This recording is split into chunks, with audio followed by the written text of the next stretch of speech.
Good morning, sir. Good morning. Could you please state your name and spell your last name for the record? Sure. Matthew Kelly, Kelly. And what is it that you do for work, sir? I'm a firefighter paramedic for Canton Fire. And how long have you been a firefighter paramedic with Canton Fire? Approximately 2.5 years. And prior to working for the Canton Fire Department, what, if any, other employment did you have within that sort of field? I worked for a private ambulance, Brewster Ambulance Service for approximately 5 months. And sort of geographically, where was that located? Boston area.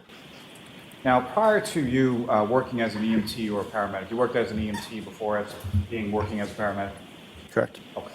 And so prior to working as either an EMT or a paramedic, did you have any sort of training or did you receive any sort of certification in regard to being an EMT paramedic? Yeah, so I had to do a 6-month EMT course, and then I had to do a practical and written exam for the course and then for the state to get my EMT. And then for paramedic school, it was about a 10 to 12 month didactic portion. And then I did I believe it was 200 hours clinical in the hospitals. And then I did 300 hours ride time. And then I had to do a practical and written exam for the course and also for the state. And now with Canton Fire, I'm getting precepted as a paramedic. And when you use that term as far as precepted, what exactly does that term mean within your? It just means that you get trained by an experienced paramedic for an extended period of time until they say that you can do the job on your own. And with regard to being a EMT and a paramedic, you receive a certification in regard to working within that field? Can you say that again? With regard to being an EMT and a paramedic, to receive some sort of certification, either from the state or some other body in regard to working in that field? Yes. And do you have certification in regard to both? Yes. And is that certification up to date at this point? Yes, it is. Sir, if I could turn your attention to January 28th, the evening of that, into January 29th, 2022. Were you working with the Canton Fire Department that day? Yes, I was. Do you recall what kind of shift you were working on that day? 24-hour shift on the ambulance. And which station house were you assigned to on that day? Station 1. And that's located where within the town of Canton? 99 Revere Street. And you were assigned to the ambulance, is that correct? Correct. And who, if anyone else from your department, was assigned to the ambulance along with you? Paramedic Anthony Fulmati. And on that morning of January 29th, do you recall about what time that you woke up on that day? I believe it was about 4:45 a.m. And when you woke up, what, if anything, is it that you did with regard to your duties and responsibilities around fire station house one? So we woke up a little bit early to shovel off the apron, shovel off the parking lot, and just prepare for the new shift coming in. And just briefly, sir, so when you go outside to shovel, what, if anything, do you recall about sort of the weather conditions and what they were at that point? There was snow on the ground, it was snowing, high winds, low visibility, still dark out. And do you recall being dispatched to a call shortly after 6 a.m.? Yes, I do. And what was that call, or what was that dispatch in regard to, and where specifically were you dispatched? It was unresponsive male in the snow on Fairview Road. And that area of Fairview Road, through your work with the Canton Fire Department, are you familiar with that specific area? Yes. And you respond in the ambulance, is that correct? Correct. Who, if anyone, goes along in the ambulance with you? Fulmati was in the passenger seat, and then paramedic Tim Nuttall was in the back. And who was driving? I was driving. And in addition to the ambulance, ambulance one that you were in, what, if any, other sort of vehicles or apparatus responded from your station to Fairview Road? We also had an engine and our shift commander SUV. And if you recall, who was the shift commander in the SUV? Shift commander was Captain Wendell Robery at the time. And Captain Robery is now the chief of the Canton Fire, is that correct? Correct. And as far as the engine was concerned, who, if anyone, was assigned to the engine and responded to the call as well? It was Lieutenant Greg Woodbury, firefighter paramedic Katie McLaughlin, and firefighter paramedic Frank Walsh. And as you're driving from the station house to Fairview, what, if anything, do you recall about the weather conditions, visibility, anything like that along your way? Just heavy snow and wind, real low visibility, good amount of snow on the ground, so I was just trying to take it slow so we didn't spin out or drift or anything like that. And can you describe for the jury sort of the route that you took from the station on Revere Street to Fairview Road that morning? Yep, we took a right onto Revere Street, left onto Sherman Street, right onto Chapman Street, and then a left onto Fairview. And as you're driving down Fairview, what, if anything, can you tell the jury about sort of the elevation of that roadway as you go from Chapman down to where you stopped? It was a pretty steep, long road downhill. It was probably downhill for half of the way through Fairview. And because of that, I was just trying to go real slow so we didn't drift down the hill. And one last question about driving, but as you're driving along, what, if anything else, did you observe as far as sort of other vehicular traffic on the roadway, any other cars, trucks, anything like that? Nothing until I saw the police cruiser at the scene. And so as you're approaching the scene and you're driving towards it, what, if anything, sort of first draws your attention to where you're going and where you stop? So it was just real low visibility, but we could see blue lights at the time, so just kept going towards the blue lights and knew that it would be in that area. Now, where do you stop in relation to the cruiser? I believe they were facing towards us, so we would be in front of them. And at some point, you're being dispatched for an unresponsive male party, correct? Correct. And so when you're pulling up to the scene, you see the cruiser, are you able to also see any sort of unresponsive male party? Not when I'm in the truck. I had to get out of the truck to see. And when was it and how far away from it were you at the first time that you observed the unresponsive male?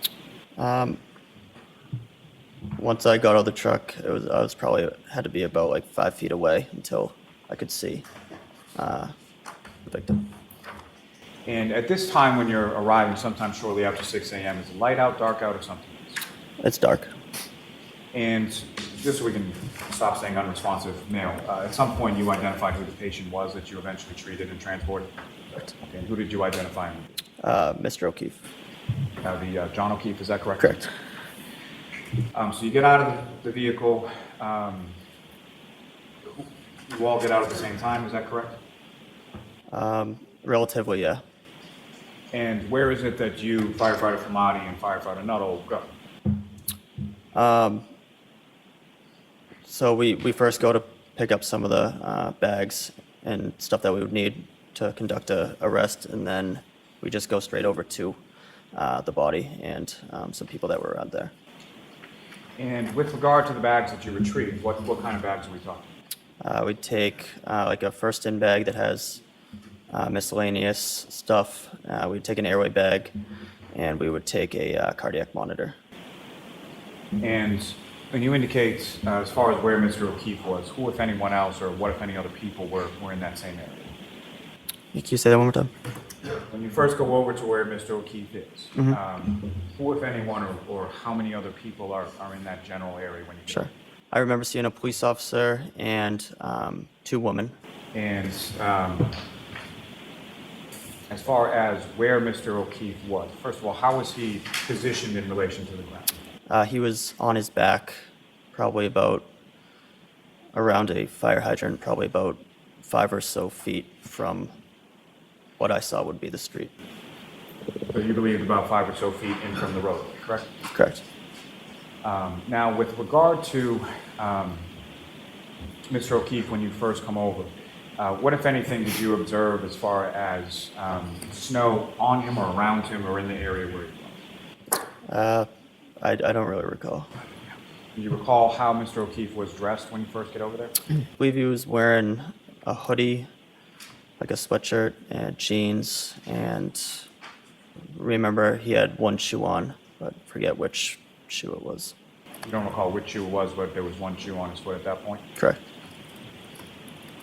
And when you first arrive at this patient, at Mr. O'Keefe, what is it that you and the other firefighters are doing in regard to treatment at that point? So the other firefighters were checking for a pulse, and then after that, while I was getting some of the supplies, and then we would start compressions and start moving them into the ambulance so we could get a better look at them and what we were doing. When you say start compressions, what kind of compressions are you referring to? CPR. The chest compressions, is Yes. that correct? And based on your training experience, is there some sort of protocol as to how long one individual should be doing chest compressions? So we want early and continuous chest compressions for as long as the person is pulseless. We will take breaks in order to check for a pulse and check for any rhythm changes. And so when breaks are taken, is that one person that's doing those same compressions the entire time, or is it switched off or something else? We try to switch off every few minutes. Now, when you first approach where Mr. O'Keefe is on the ground, what, if any, sort of injuries, if at all, did you observe on Mr. O'Keefe at that time? On the ground, I didn't observe any injuries or recall seeing any injuries at the time. It wasn't until got him in the ambulance that I saw some injuries. And so from that sort of initial assessment and initial sort of treatment at the patient, what exactly does that sort of assessment and treatment consist of when Mr. O'Keefe is on the ground? Basically just checking for breathing and if he has a pulse. It was pretty dark and very low visibility, so we wanted to get him out of the conditions and into the ambulance to kind of further assess him. And from your sort of initial assessment, did he have a pulse and was he breathing? No. And so want to get him out of the conditions, and how was that accomplished? I believe we used a scoop board or a scoop stretcher. It's just a backboard that breaks into two pieces that you can slide underneath the victim or the patient. We used that, and then we had picked him up and put him onto our actual EMS stretcher, and then just put the stretcher into the ambulance.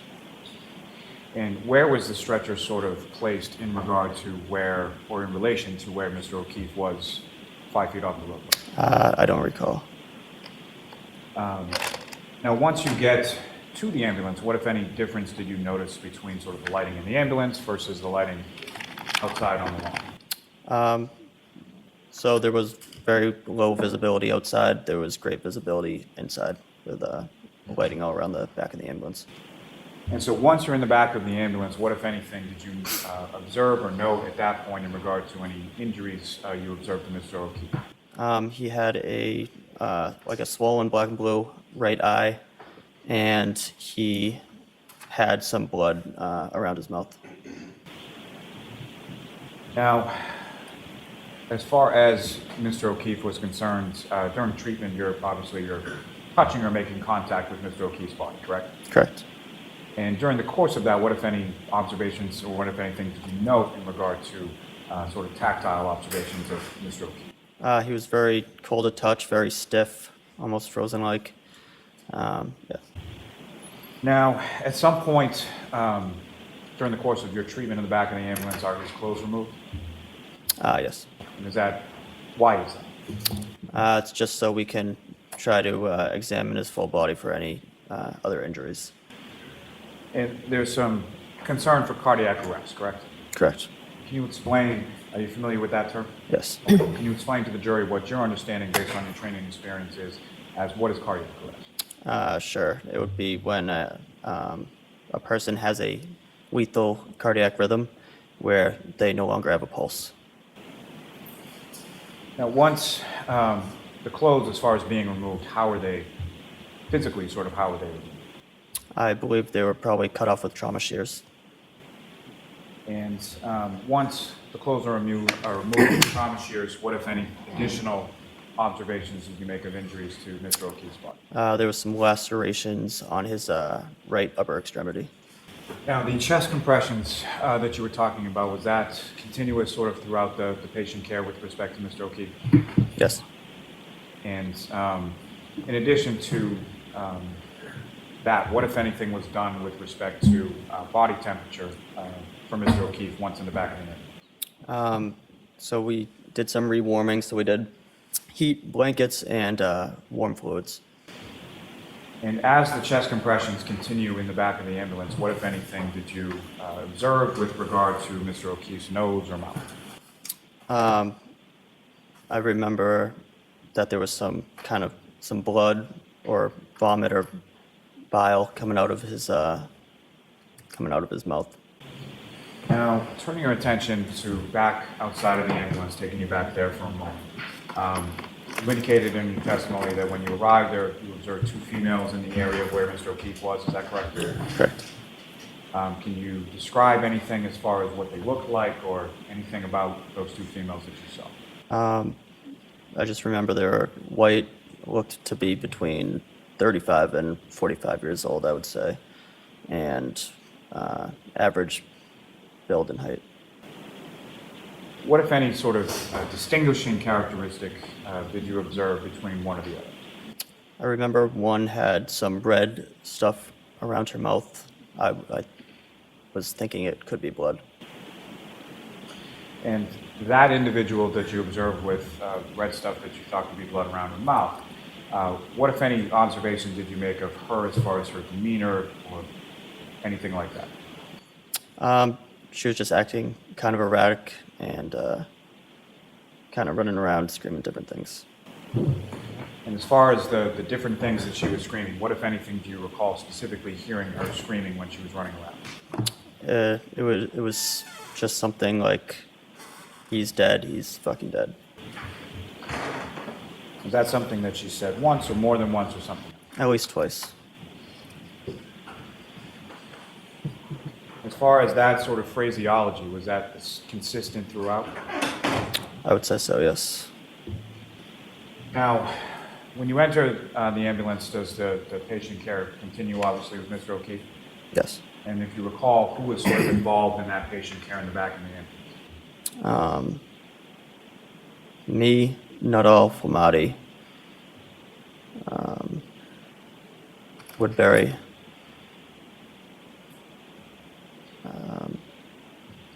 Walsh, and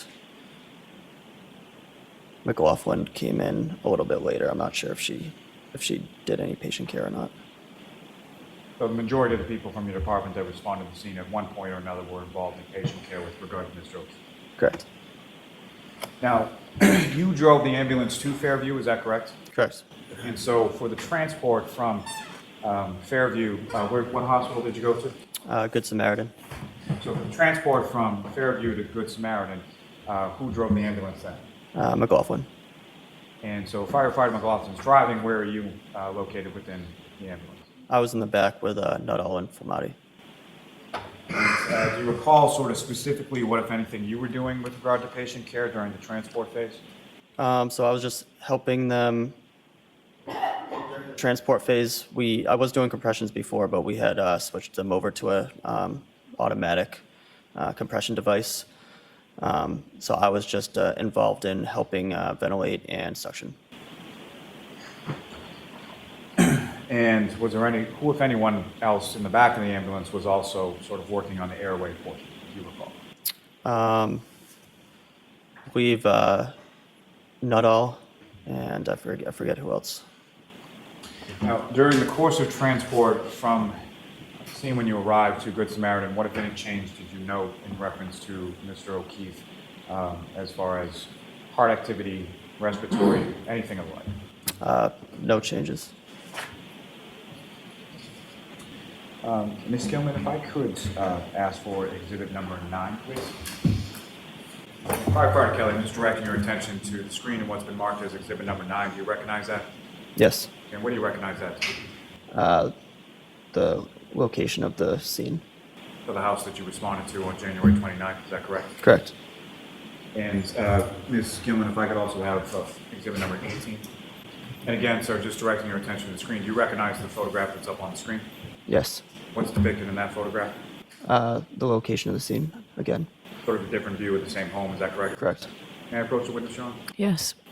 Firefighter Kelly, with using that laser pointer that you have now before you, if you could, please direct the jury's attention on the screen to whereabouts you located Mr. O'Keefe in that supine position when you first arrived. It was about this area right here. Thank you, sir. I have nothing further to this witness. Your Honor. All right, cross-examination. Yes, may we approach for a minute? Okay. Jurors, remember, you can stand up and stretch anytime you go to sign. Good morning, sir.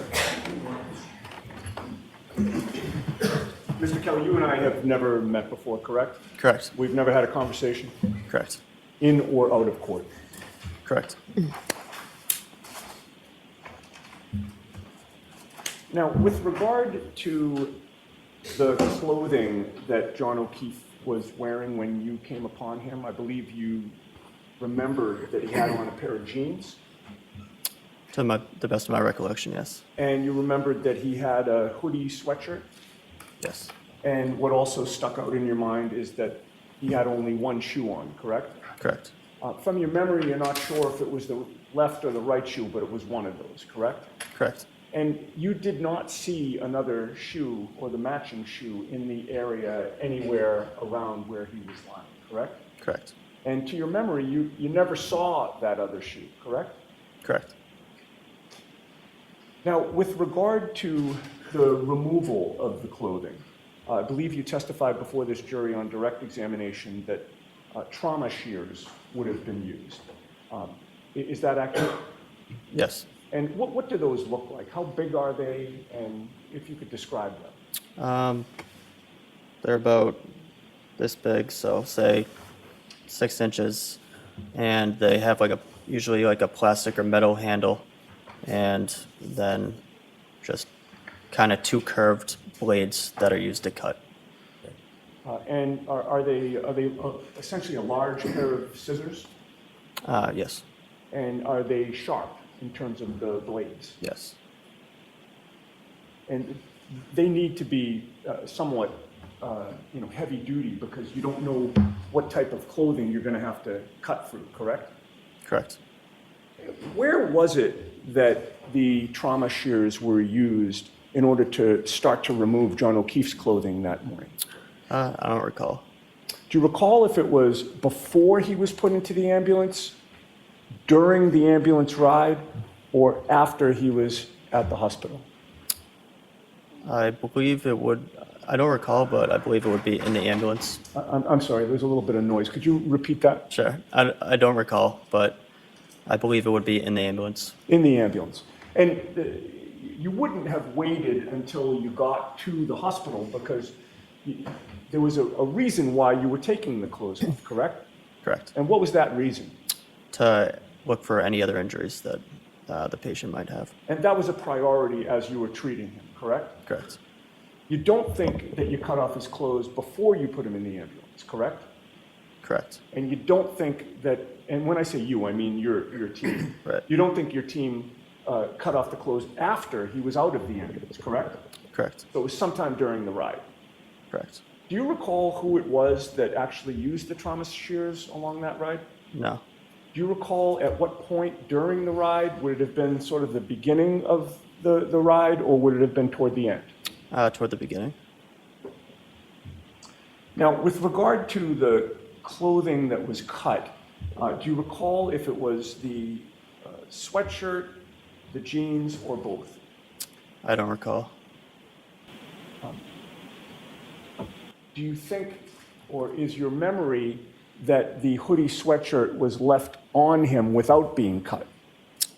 I don't recall. Where did that clothing go after it was cut by the trauma shears during that ride? Some of it would stay right on the stretcher, but I don't recall on all of it. Okay, and some of it could have been on the floor of the ambulance as well? Potentially.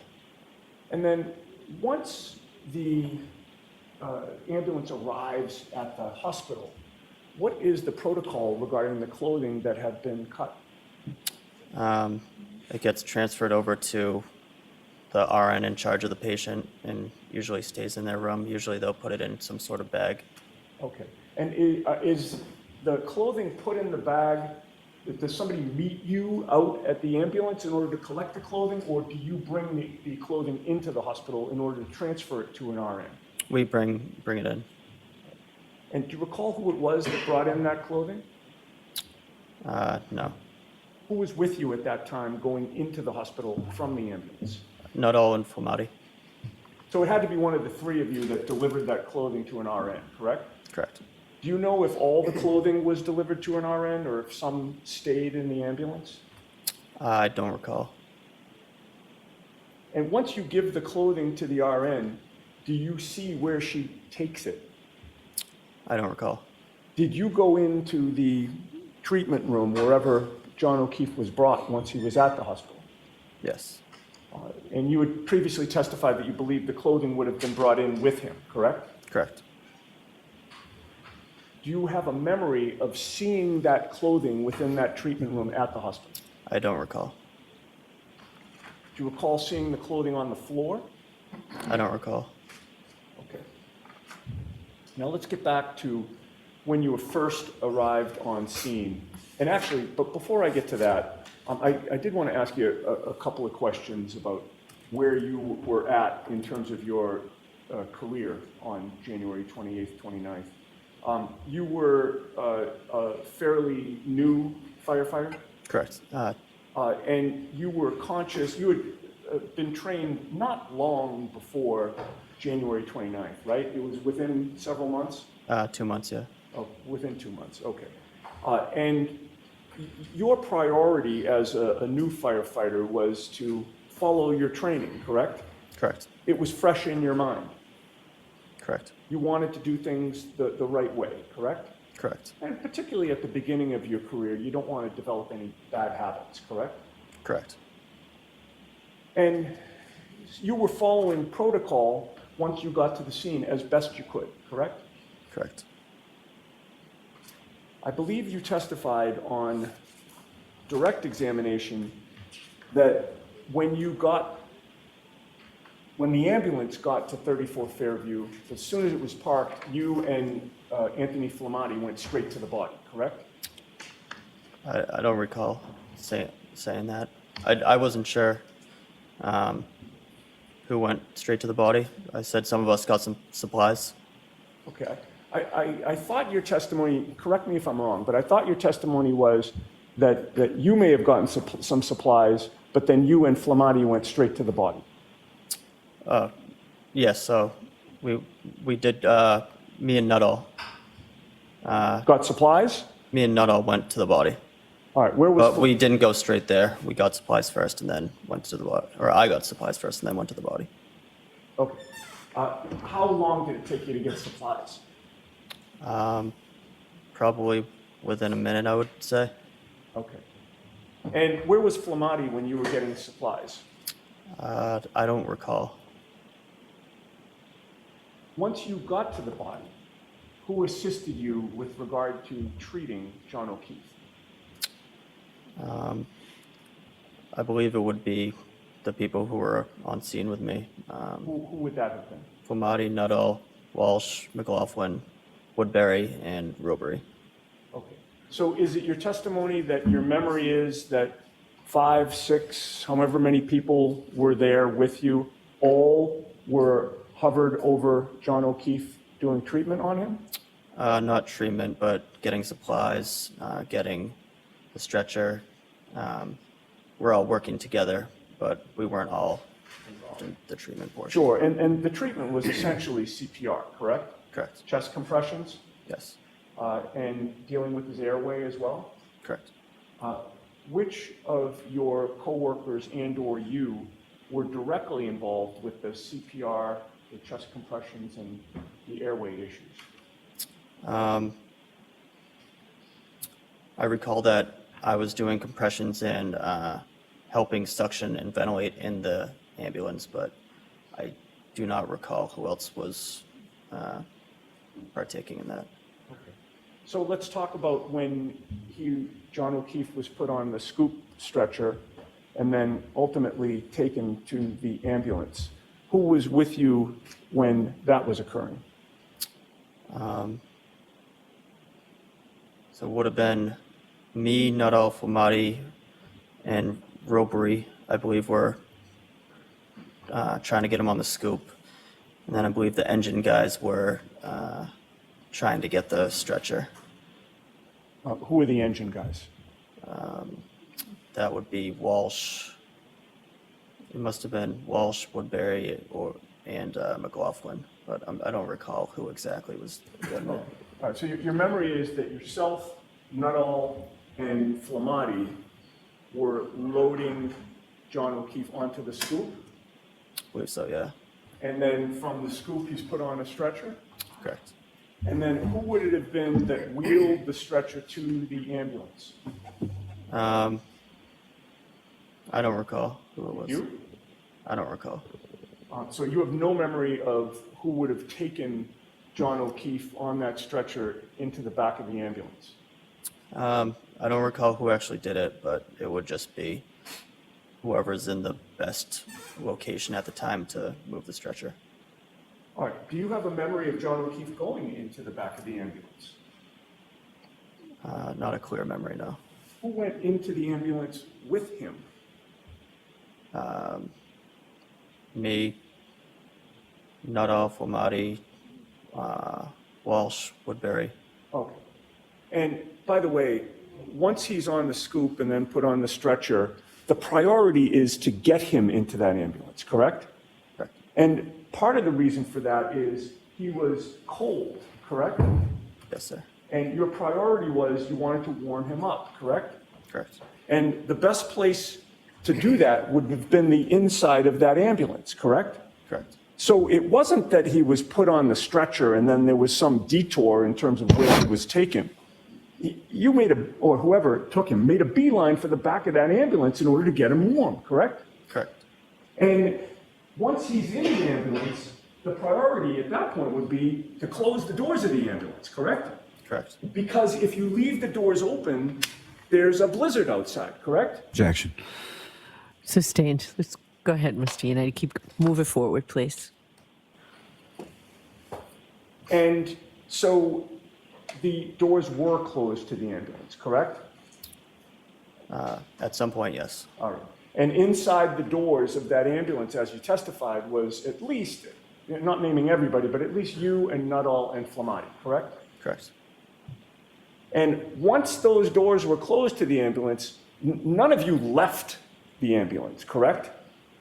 None of us, meaning I'm talking specifically about you and Nuttall and Flamati. I don't believe so. No. You would have remained in the ambulance all the way to the hospital, and that's the point in which the doors would be open, correct? Correct. All right. Now, I'd like to ask you some questions about the scene that you came upon in terms of the people who were there when you arrived, sir. You had previously testified that you saw, I believe you testified that you saw two women and a law enforcement officer already on scene, correct? Correct.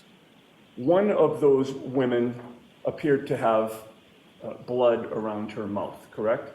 Correct. It was something red, but you assumed that it was blood, correct? Correct. And that led you to also believe that she had rendered or tried to render CPR, correct? Objection. Is that what you thought? Yes. Okay.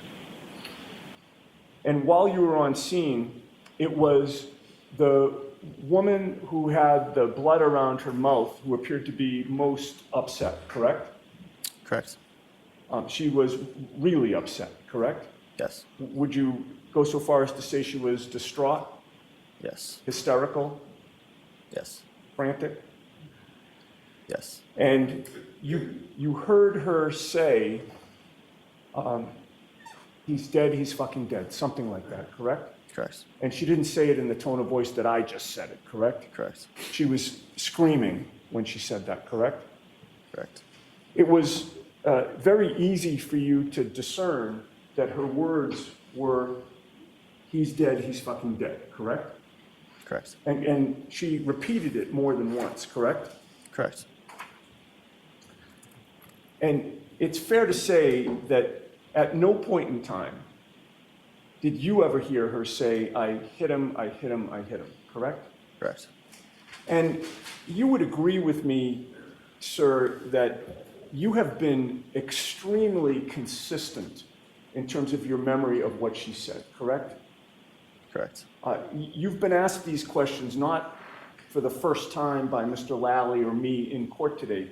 There have been other occasions where people have asked you, what did the woman with the blood on her mouth say when she was on scene, correct? Correct.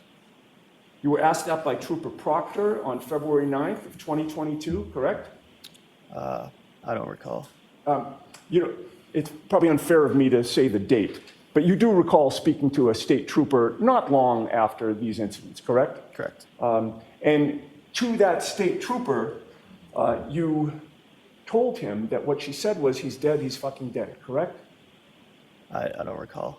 You don't recall saying anything differently than that, do you? I remember saying a lot differently, but I might have also said that. I just don't recall. Well, you don't, let me rephrase that. You don't recall changing her words at all. You recall, you've always said he's dead, he's fucking dead, correct? Correct. That was not only to the state police on February 9th, but then in April of 2022, you were in a grand jury setting, correct? Correct. There was no defense attorney there on that day, correct? I don't believe so. You don't remember seeing me there? No, I didn't see Okay. Mr. Lally was asking you the questions, correct? that. Correct. And there, you also said that what the woman with the blood on her mouth said was, he's dead, he's fucking dead, correct? Correct. And you've testified to that today. Yes, sir. You've never changed that story, correct? Correct. And that is because the truth does not change, correct? Correct.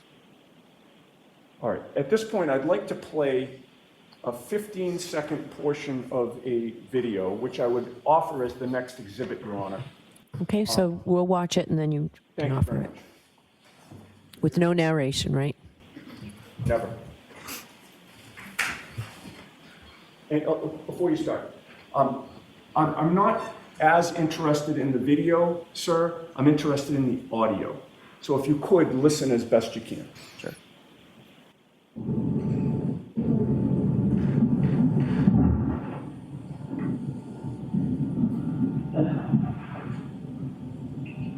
Does he have blood problems? Does he do drugs?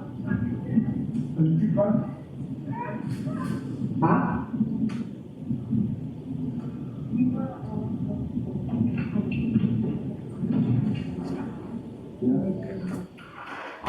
Would you agree with me, sir, that we heard what you heard that night, which is he's dead, he's fucking dead?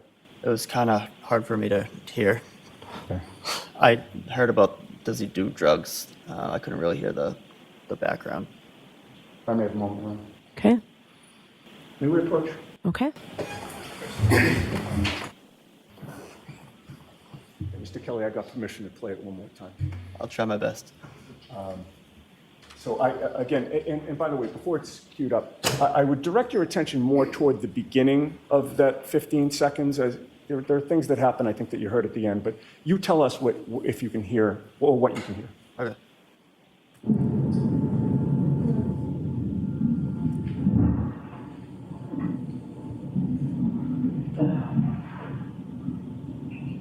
Does he have blood problems?